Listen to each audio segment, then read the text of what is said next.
Welcome to Knowledge Search channel. Today in this video, we will be discussing about there is Six Sigma in telehealth. So how the Six Sigma is going to perform in the telehealth industry. So we have taken the study for optimizing the virtual patient consultants. Earlier we have discussed around 4 videos. As I told in the first video, the session is around, I have divided the entire video into 6 different parts, and I hope that the 4 parts has been discussed already. If you are really interested to know the past 4 videos, you can reach out to the playlist which I have put. And now we will be discussing about the part 5 out of 6 videos. So now let us go into the session.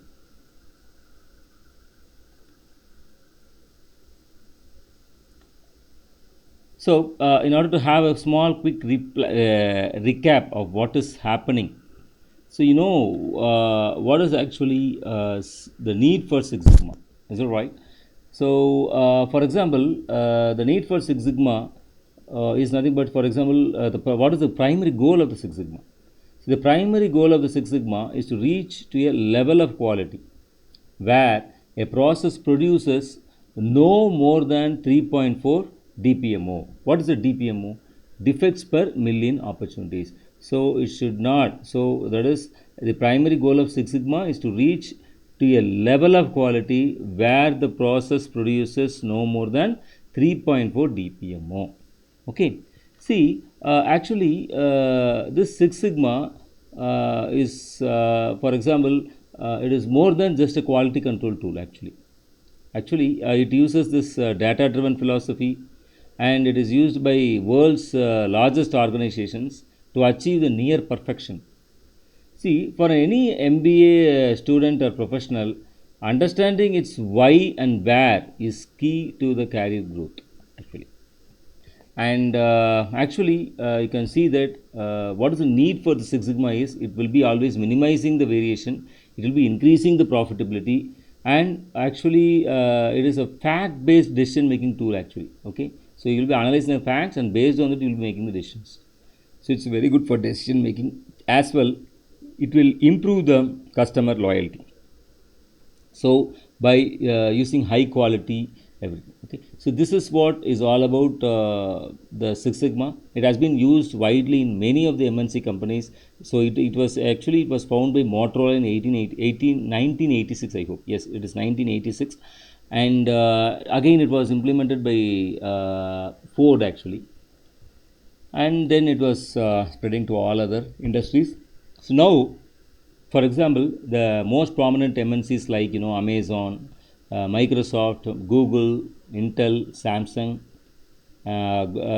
for example, Bank of America, American Express, Starbucks, etc. So these MNC companies are still using this Six Sigma concepts, and we have various types of belts, white belt, yellow belt, green belt, black belt, and master black belt. So these are the certification paths actually. So actually it will be indicating your level of expertise. For example, if you are having a white belt in Six Sigma, the foundational awareness. Because you will be understanding the basic terminology, but it will not you will not lead any projects actually. So similarly, the next level is yellow belt. For example, the participants it participates as a project team member and supports green or black belts with data collections.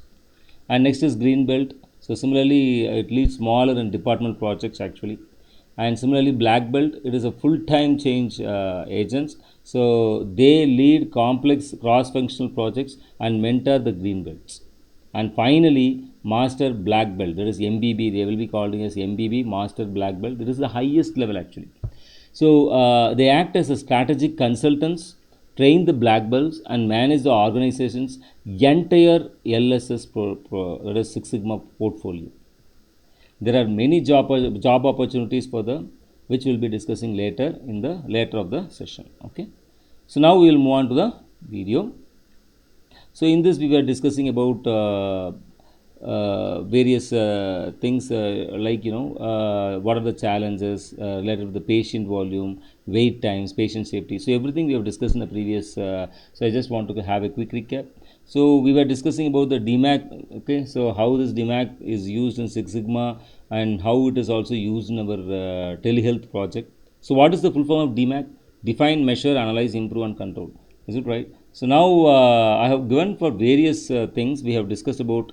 For example, the Six Sigma, how it is used for this digital shift in the modern healthcare. DMAIC has been discussed, and I think today in this video we will be discussing about eliminating the digital waste as well enhancing the clinical accuracy via Six Sigma.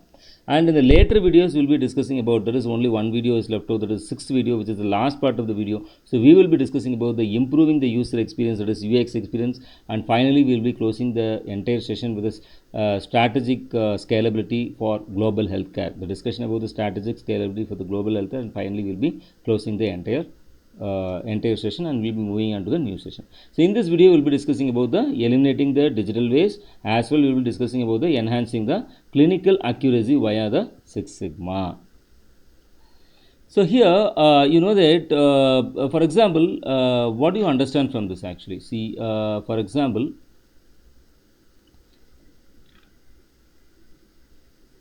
what you understand is, see for example you will be having this, okay, that is already we have discussed about the DMAIC architecture. Okay, so now we are into discussion about eliminating the digital waste. See for example, the lean principles always emphasizes the removal of waste. Is that right? So removal of waste itself, see, removal of waste in our body improves our health. Similarly, removal of waste from the industry or any organization also will improve the industry's performance. Okay, so this is a very important thing you want to understand. So eliminating the digital waste is a very important thing in the Six Sigma concept. See for example, in telehealth this often manifest as over processing. Actually it often for example asking the same intake question multiple times, or waiting, for example the patient sitting in a virtual lobby without any updates. So these are the things, okay, so these are all the things which we have to reduce. So by applying the 5S to the digital environment, organizing files, links and patient data for quick access, and the providers can create a seamless flow that benefits both clinicians focus and patients comfort. So this is what I just want to address. And the next one is enhancing the clinical accuracy via Six Sigma. So this is the next topic.